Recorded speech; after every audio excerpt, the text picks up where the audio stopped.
Hi, welcome to HardReset.Info channel, dear viewers. In front of me, Huawei Nova 11 device, and now I can show you how to turn on and turn off camera grid lines on this device. Firstly, just open the camera settings, clicking on settings button on the right top corner of your screen, and scroll down to find here assistive grid and click on it. And cool, we have enabled the assistive grid, and here we have the camera leveler, so horizontal level. Go back, and as you can see, we have enabled it all. So we have enabled the camera grid and the leveler. Of course, leveler works only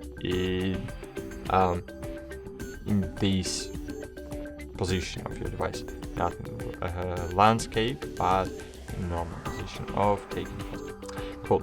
Thanks for watching. Like this video, subscribe to our channel, and bye.